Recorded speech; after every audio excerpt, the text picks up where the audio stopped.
Olá, bom, hoje então a gente vai conversar um pouquinho sobre dois livros diferentes, sendo um deles um livro que ainda nem existe, mas se chama Isaac D, do autor Leandro Pilegi, e na sequência a gente conversa também sobre O Benfeitor, esse livrinho aqui, ó, da Susan Sontag. Esse aqui foi o primeiro romance escrito por ela. Caso você tenha interesse em apenas um desses dois livros, dê uma olhadinha na descrição do vídeo, eu vou deixar lá o horário certinho em que eu começo a conversar com vocês sobre cada um deles. Certo? Muito bem, vamos começar então conversando sobre o livro que ainda não existe, que é o Isaac D, do Leandro Pilegi. O Leandro não é um autor iniciante, ele já publicou de forma independente um livro muito interessante chamado Noah. Já tem vídeo sobre Noah aqui no canal, eu vou deixar o link para a resenha que eu fiz lá embaixo na descrição do vídeo para vocês darem uma olhadinha. Mas então, agora ele vem com um livro totalmente diferente. Esse é um livro de fantasia divertidíssimo, gente, sério, eu dei várias risadas lendo esse livro. Como eu tinha comentado com vocês, este livro ainda não existe, ele está com uma campanha no Catarse, então lá embaixo na descrição do vídeo eu vou deixar o link para a campanha para vocês darem uma olhadinha. Mas tá, do que se trata então o Isaac D, o segundo livro então do Leandro Pilegi? Bem, gente, esse é um livro de fantasia diferentão. Essa é a melhor, né, descrição possível para esse livro. É o seguinte, a gente vai acompanhar o nosso personagem principal, que é o Isaac. Ele é um rapaz do interior, ele é um menino muito bonzinho e tudo mais, uma pessoa assim com muita pureza d'alma, eu diria. Então ele está chegando à cidade grande, né? A gente já começa acompanhando o livro, né? Com ele chegando ali à estação de metrô em que ele precisava descer. E por que ele está indo para a cidade grande? Bem, ele passou no vestibular. Então, quando ele chega àquela estação de metrô, ele ainda está bastante perdido e ele está com o endereço da República, né? Do prédio onde ele vai morar. Só que é coitado do Isaac, né? Ele começa a ver aquelas pessoas correndo do metrô, enfim, todo mundo muito apressado. Ele não quer incomodar ninguém. Então, ele vai procurar uma pessoa que esteja parada, né? Que possa então ajudá-la a encontrar o caminho e tudo mais. E a única pessoa parada que ele encontra é um morador de rua. Então ele vai até lá, senta do lado do morador de rua, pega lá o pacotinho de lanches que a mãe tinha feito pra ele, começa a comer ali junto com o morador de rua, aquela coisa toda. E o cara ensina pra ele direitinho o caminho que ele precisa fazer pra chegar àquele prédio e tudo mais. Ele vai. Só que temos um problema, ele não tem a chave. Então quando ele está se aproximando do prédio, ele vê dois rapazes entrando e aí ele faz sinal, né, para as pessoas segurarem a porta para ele, e os dois meninos vão fazer o quê? Vão fazer um sinal bem bonito para ele, que eu não vou reproduzir aqui para vocês, porque, né, enfim, entram e fecham a porta na cara dele. Já é tarde da noite, mas ele pensa, bom, daqui a pouco vai entrar mais alguém aqui, eu explico a situação, enfim. Ele senta lá no batente da porta e cochila. Vale lembrar que está fazendo muito frio ali naquela noite. Quando ele acorda no corpo de uma outra pessoa, numa outra situação completamente diferente, e aí ele começa a se perguntar o que aconteceu. Enfim, ele tá ali no corpo daquela pessoa estranha, que tem família, tem trabalho, tem horário, enfim. Ele está atrasado para uma reunião, então ele acaba, né, fazendo ali algumas coisas que aquela pessoa precisa fazer, mas ele está ao mesmo tempo em pânico, né? O que aconteceu? Ele sai correndo e aí no meio da calçada ele esbarra com uma pessoa. O que acontece nesse momento? Ele passa pro corpo da outra pessoa. E aí ele fica nessa situação, vai e vem, se eu não me engano, ele troca de corpo ali umas 70 vezes, até ele entrar no corpo de uma pessoa que sabe o que está acontecendo com ele. E o que é que está acontecendo com ele? Ele morreu e ele continua por aqui. Essa pessoa que sabe o que aconteceu com ele também já morreu, só que ela conhece uma pessoa que ela vai chamar de boss, né? A chefe ali. Essa boss nada mais é do que uma criadora de golems. Então essa moça leva esse rapaz que tá dentro dela, né, até a criadora de golems, ela cria um corpo para esse rapaz e ele entra nesse corpo e fica lá definitivamente, certo? Pois muito bem, só que veja bem, essas pessoas, né, esses fantasmas com corpos de golem, enfim, essa coisa toda, o que eles estão fazendo aqui na Terra? Eles estão na Terra porque eles têm ali alguns assuntos inacabados, e é muito interessante ali, conforme a gente vai seguindo a leitura, e descobrindo quais são esses assuntos inacabados. Então, por exemplo, essa moça que ajudou o menino do interior, ela é, na verdade, uma pessoa que está ali porque ela está ainda aguardando os próximos volumes das Crônicas de Gelo e Fogo. Então, assim, ela precisa ficar por aqui porque ela precisa saber quem é que vai ganhar a Guerra dos Tronos. Então veja bem, ao longo ali do livro ele vai conhecendo algumas outras pessoas que ficaram na Terra porque queriam saber, por exemplo, o final de Lost.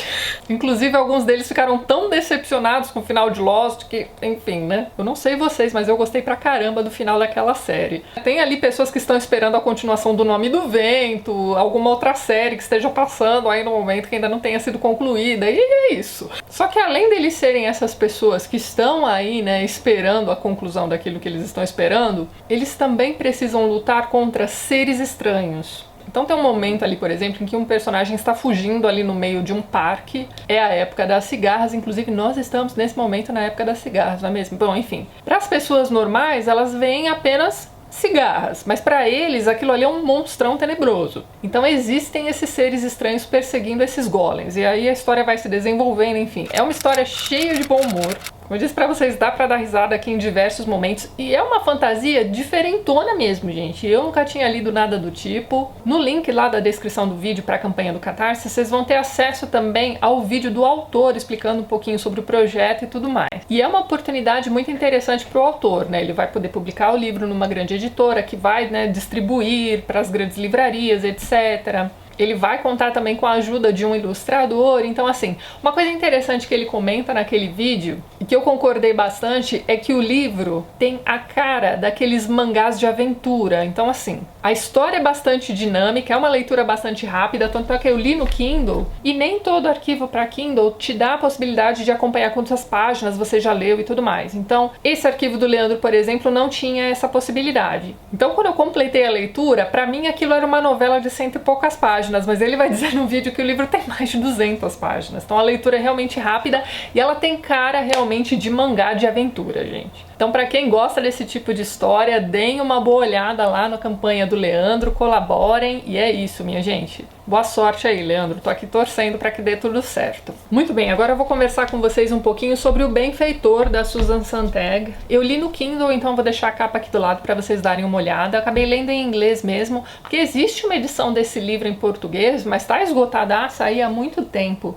E assim, gente, é um livro estranho. Esse foi o primeiro romance escrito pela Susan Sontag, ela só escreveu 4, os demais livros dela são de não ficção. Esse livro foi publicado em 1963 e ele vai dar conta de um estilo de vida que era muito comum dentre os ricos e famosos de Paris dos anos 60. O que nós temos aqui, na verdade, é um livro de memórias escrito pelo Hippolyte, né, o Hipólito, eu vou chamá-lo de Hipólito mesmo. Ele já tem, assim, uma idade bastante avançada e ele resolve escrever as memórias dele, e ele vai deixar isso bem claro logo no primeiro capítulo. A intenção dele não é servir de exemplo para ninguém, ele quer simplesmente registrar as memórias dele. E ele não acha que ele vá ser um exemplo para ninguém, então essa honestidade dele chama a nossa atenção logo no primeiro capítulo. É bom lembrar também que Hipólito é uma figura da mitologia grega, ele é filho de Teseu com a Hipólita, que é uma rainha amazona e tudo mais. Ela morre e o Teseu casa de novo com Fedra. Tem vídeo aqui no canal sobre Fedra, mesmo porque a peça Fedra é muito importante para compreender o Em Busca do Tempo Perdido do Proust. Ele menciona essa peça trocentas vezes.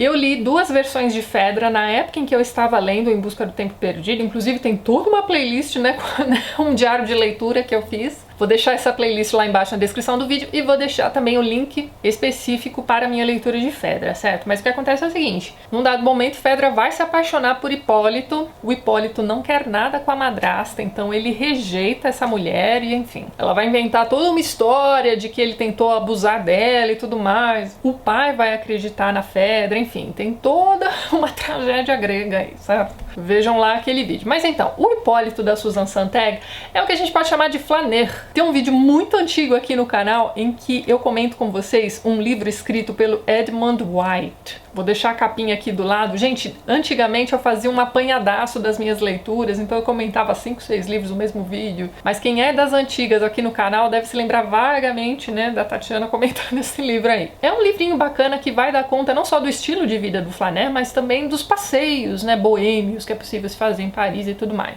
Tem também aqui no canal um vídeo em que eu comento contos com vocês, em que eu vou comentar um conto do O. Henry chamado Man About Town. Então, Man About Town também é a expressão americana para o flaneur.